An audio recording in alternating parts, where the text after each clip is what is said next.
special Cauldron of Information presentation. The interview is conducted by Brenda, Geth, and this is in honor of Black History Month. Let it roll. Engineering credits. Are they they'll all come along. Okay. All right. You got it. Last August, at Reggae on the River, Brenda Geth interviewed Lillian Allen for KMUD's Women's Radio Collectively.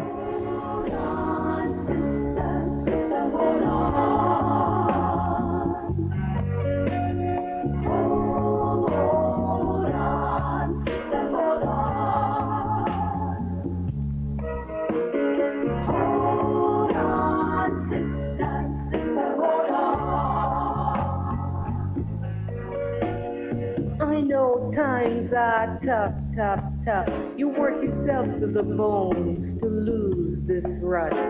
But Babylon's system conspire to down you. Babylon's system conspire to down you.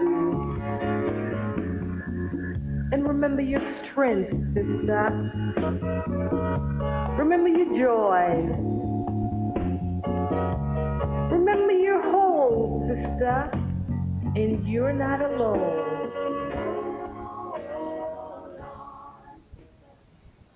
What inspired you to write Hold On Sister? I am so... Did you ever see me in your dreams when you wrote that poem? It's been my theme song up here. All the DJs play it for me. Yeah, right. Well, in my introduction I say, I remember what music did to me, I'm out there and I figure, well, it's me alone in the world. It's under my heart gets broken. It's under I get shat on, And then I hear a piece of music and it makes a connection. It sort of gives me something to hang on to. I'm not alone. I'm part of this world. I better get out there, and be part of it and claim my rightful place. So having had that experience, I decided to write that specifically to reach out. When you dip below that sort of line, you just sort of hold on and say, we're there, the heart beats, the vibes are there, there are organisms in the air, called love and conscience and goodwill, and we're all part of that, so that's what that song is putting out.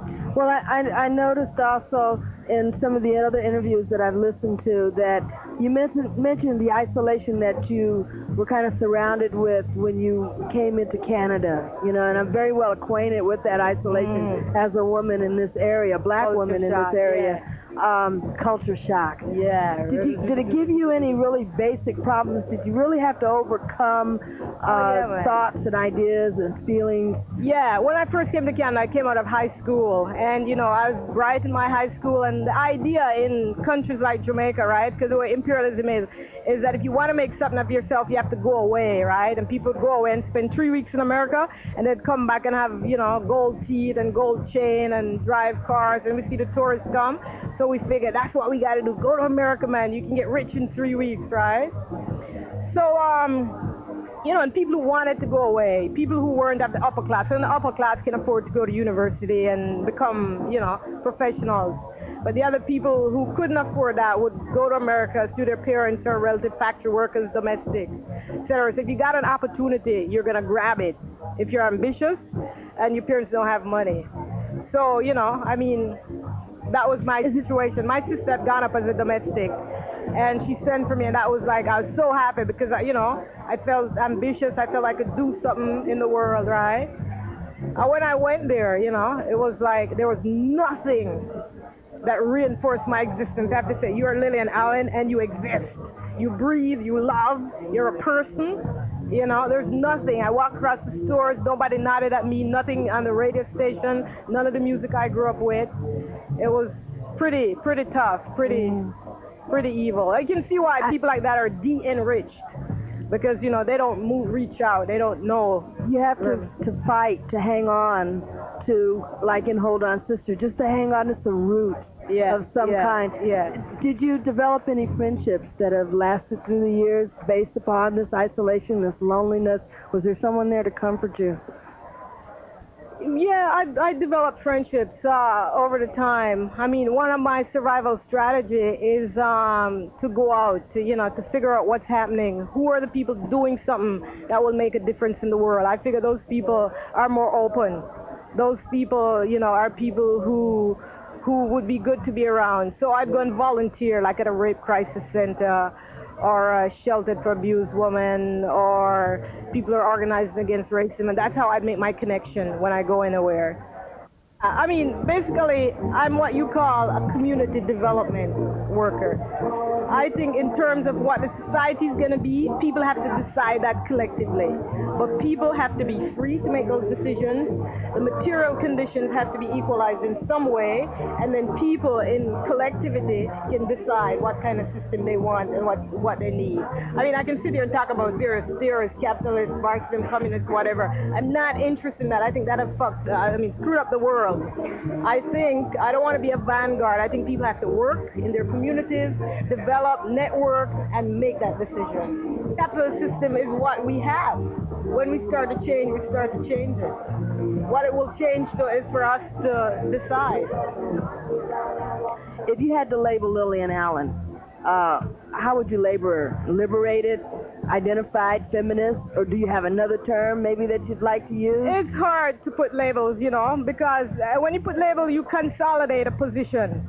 And consolidating a position is okay, but when you're finished, if you think you're finished growing or finished learning or whatever, you might as well dig a grave.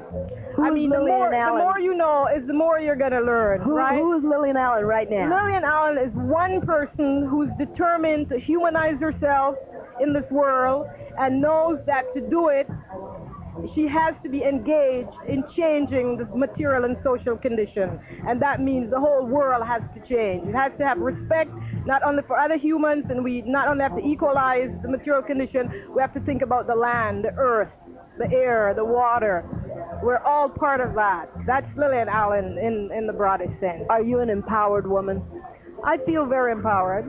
Was there any particular incident that made you that first time say, I am Lillian Allen, a woman, and I can do it, and I want to hear about it? Well, I don't know if I can tell any particular, any one thing. I mean, I came up in a large family where my parents were religious. We came up in the church, but they made us feel that we could do whatever we wanted to do. And there's a lot of love and a lot of encouragement. And in school I did quite well, and basically the people who loved me and encouraged me gave me a vote of confidence. And the more I risked, the more I learned that there were benefits and rewards. And that's a journey I could never turn back from. I'm basically a struggling artist. It does seem like, the work is getting out, and it seems like I'll have a bit of money. I'm glad for that. I have a daughter that I'm raising by myself, I'd like to be able to do what I'm doing, as I say, with less hassle, to work with other people, to travel, to witness some real changes in my lifetime. That's sort of the things that I wish for most. We're in Southern Humboldt right now, and right. We've been feeling the restraints of a police state for a long. Where's all our natives? You guys say I. Yeah. We know what it is to live under, especially police and paramilitary oppression up here. Yeah. What's it like in Canada and Jamaica? Well, I just did a piece a few weeks ago, and it's sort of dedicated to native struggles up there. I mean, there is this racism of exclusion, and basically not paying attention to the negative material conditions that we have created in general and for native peoples in particular. And that is, like us that they brought over from slavery. It's like, their conscience, it keeps haunting them. But anyway, I've written this poem, this sort of in solidarity with some of the native situation there, and it will point out when you talk about policing, it's not much different in Canada. Canada is just a less developed society with less population, has more elbow room, a little more genteel in its approach. It doesn't have as many blacks and native people, so the problems don't keep crushing in. But basically, 6 of one, half a dozen of the other, same difference. But anyway, I want to do this piece because I was going to ask you to. Yeah. It's called Rosie. Rosie, her son went missing 2 nights ago. Her husband disappeared from the land, the land, the land. He was wearing his blue jeans and his Peace Now t-shirt. He took his notebook and his freedom and he ran. We're not talking about El Salvador. We're not talking Nicaragua. We're not talking Argentina. Oh, we're not even talking South Africa. Rosie, oh, is a struggler, oh, of First Nations of this land. Rosie, oh, live in Alberto and organize with our native Indian band. How far must we run not to see a troubled world? How deep must we dig to find gold? How hard must we struggle? How much can we take it? How much more? Rosie, oh, Rosie, oh, Rosie. And I can't remember all of it, but it's just to show you that, the FBI and the CIA are brothers in crime. Yes. Why do we have to fight for what is our natural rights? We're interviewing Lillian Allen for KMUD Garberville. Our natural rights?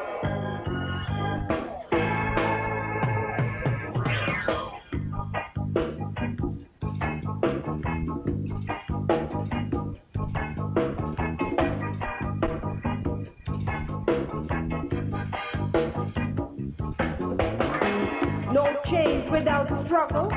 No one in power ain't giving up nothing. No change without struggle. No one in power ain't giving up nothing.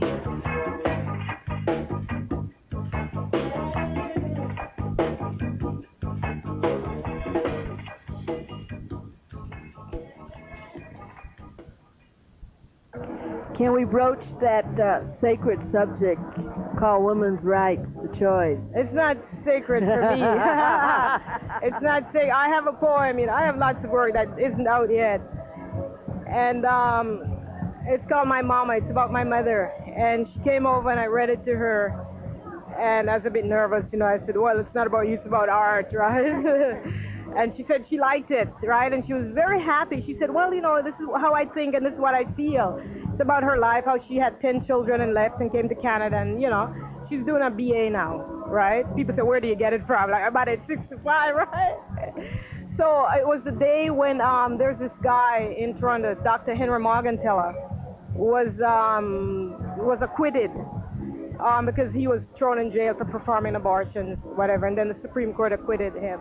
And I told her that I was going to go down to celebrate, to demonstrate and celebrate. And I thought, her being a Baptist, she would say, oh, don't do that.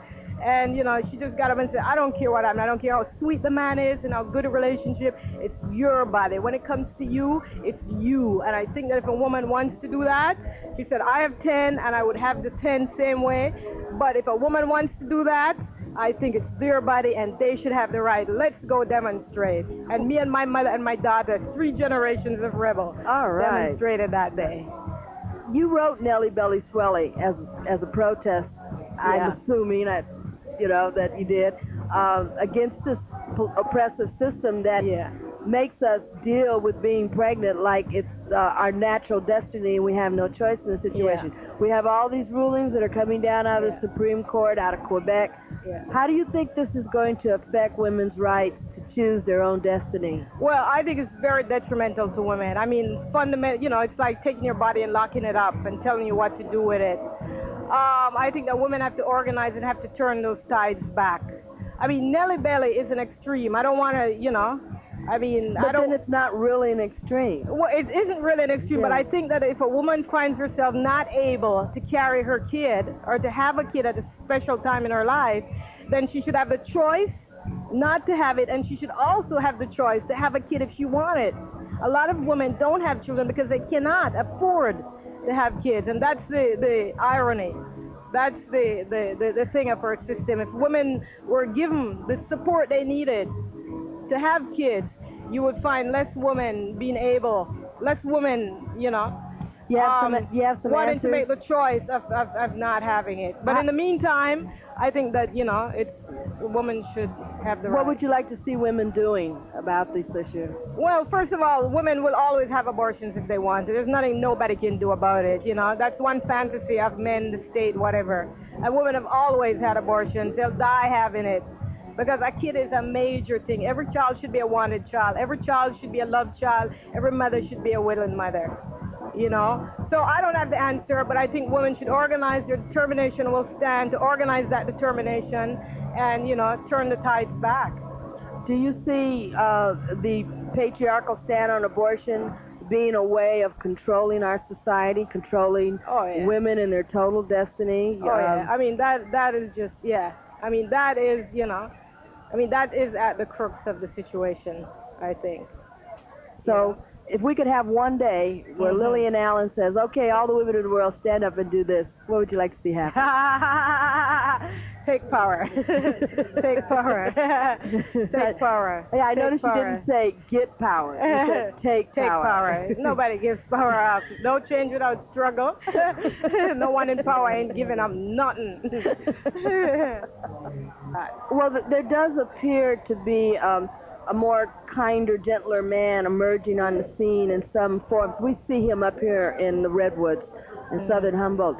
Do you see this man emerging in other areas of the world that you've encountered in your travels?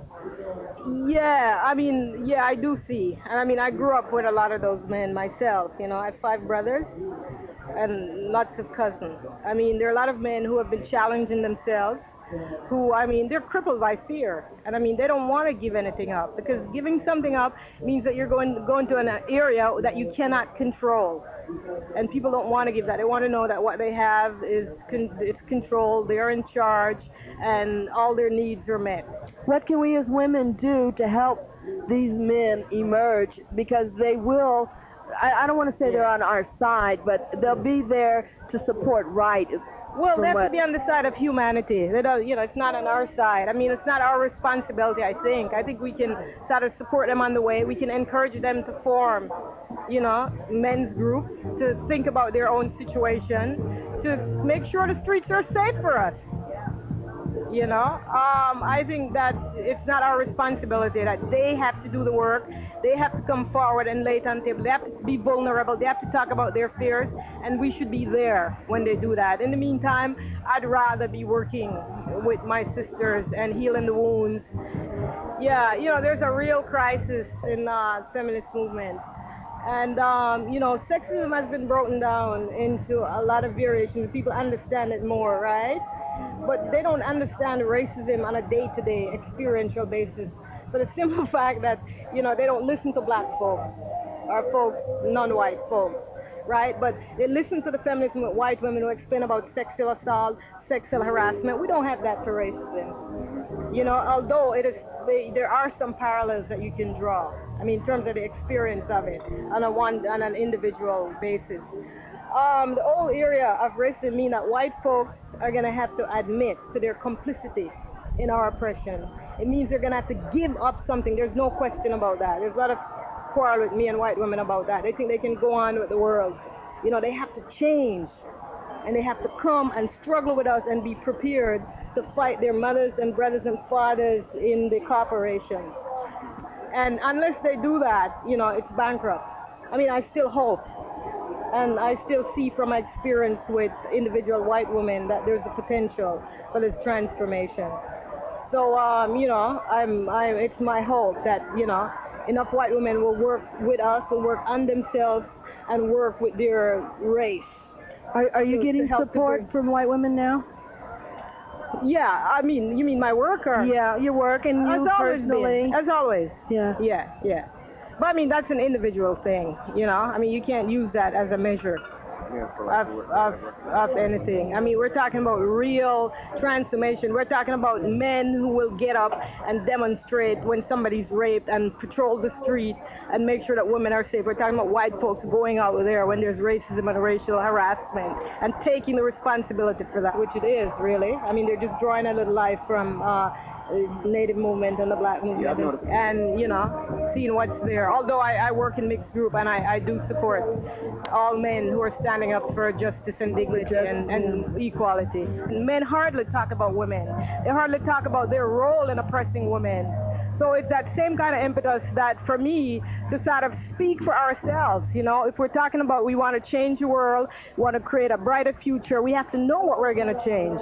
And if we haven't heard, if we don't have a picture of it, we can't move forward. And that's why a lot of us are stuck. You know, we got to know what's going on. We got to listen to people who are oppressed, and we got to put it all on the table and see how we all can work it out. So basically, I'm making up time, you know. It's just, you know, I think the way the system works that, you know, the people in power talk, and, you know, because it's sort of a patriarchal thing, when they let somebody through, they let the men through, and the men talk. So, you know, I think it's time that women talk about their situation, both about the system and about their conditions with men.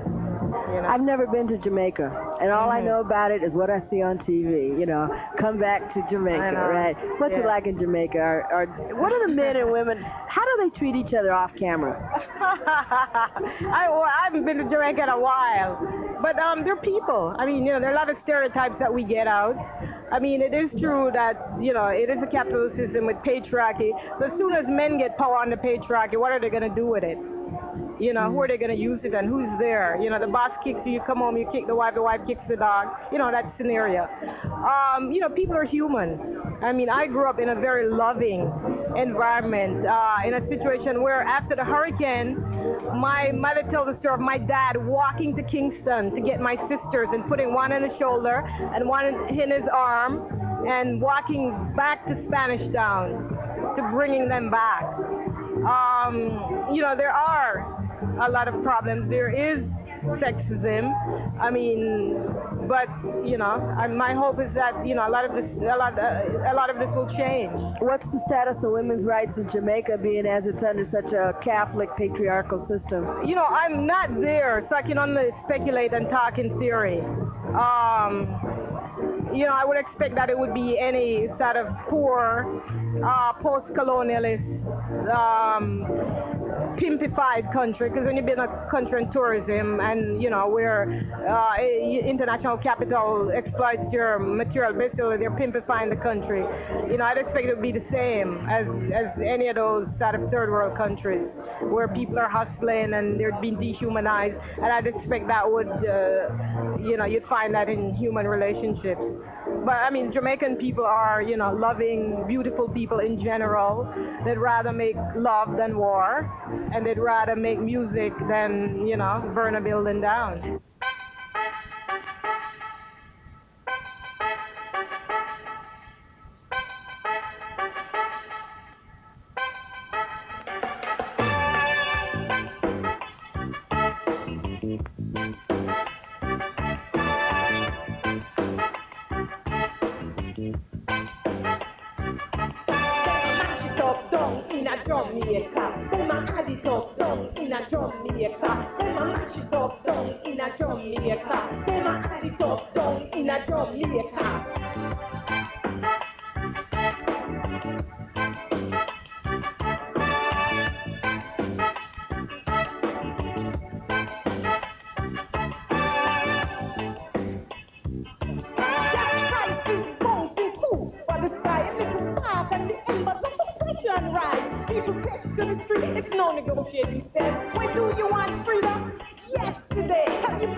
no such thing as art for art's sake. I mean, when you're talking about the Sistine Chapel, that's Catholic religion. That's religious art at its best. Anything you talk about, it maintains the ruling class. Talk about top 10 rock, it maintains men's sexism and power over women. So I'm just, doing my part. I mean, that's my social reality. My one freedom is that I do and say exactly what I want. And that nobody can take away from me. Nobody can buy that. Nobody can make me do anything I don't want to do. So they have to know what they're getting into. I mean, they're making decisions about our culture, right? I mean, we haven't heard from a vast majority of the women. We haven't heard about the issues I'm talking about. You would think that anybody with any sense would say, oh yeah, we miss this. Well, let's try not only do Lillian Allen, but encourage some other women to talk up and get up and, and do things. But no, because they are more political than us. Because we are under their pressure, and we're trying to broaden and to accommodate them, and they don't give a hoot about us. They put out the racist, sexist stuff, the religious, oppressive stuff, with all the money that we work, all the wealth that we work to build. So I'm saying they are even more political than us, and so political that we don't even call it political, because they have bamboozled us. They've perfected that art. How did you get involved with Redwood Records?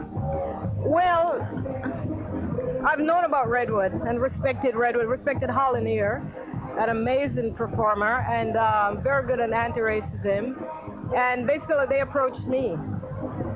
They thought that my work was important to what they were doing, and I went for it. And I'm quite happy. They're small, and I think they do what they can.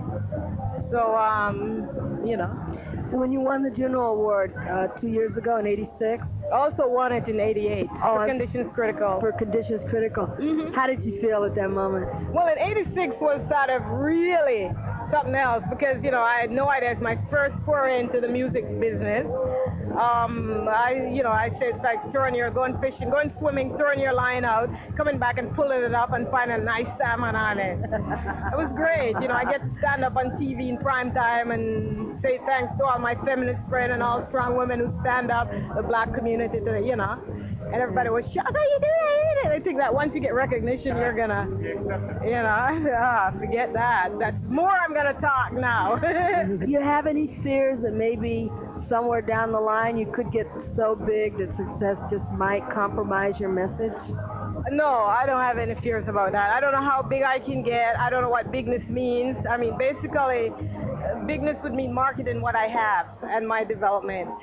And that's, I can't market what I don't have. So, if what I have to put out is marketed, then that's fine. Otherwise, I'll be doing something else. You have children. You have a little girl. I have a beautiful, beautiful daughter. How old is she? She's going to be 8 soon. How do you cope with the hardships of traveling, being on the road? Do you bring her with you? I bring her with me most times, but she's with me. She's with her dad this month. Do you have someone that travels with you that?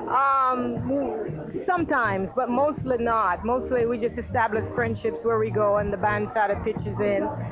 And it's just the life. It's just what we have to do. I make sure that I don't compromise her in any way. I mean, she, at 8, she understands what justice and fair play is. She's very compassionate. If she sees somebody hurt or somebody begging, she says, Mommy, how come you have and they don't have? She wants answers. She told me a few days ago, she watches some of these TV shows. If she went on this TV show and she won a lot of money, she would go down to Toronto and give it all to the poor people.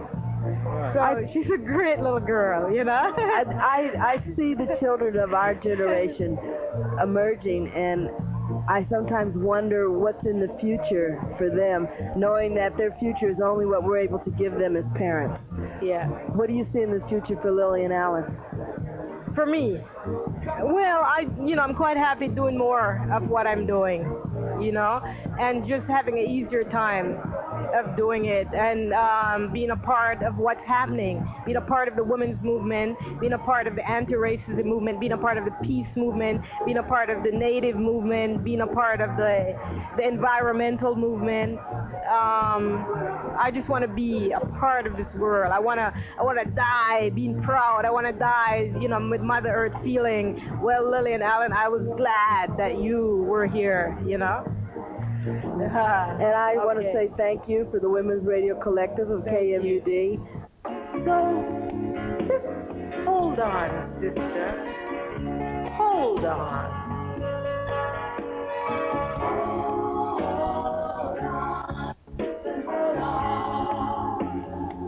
And remember your strength, sister. Remember those paths. You've come this far, sister. And remember you're whole. And you're not alone. Just hold on, my sister. Hold on. You see this music? This pre-recorded program was produced by Women's Radio Collectively, engineered by Beth Mazes,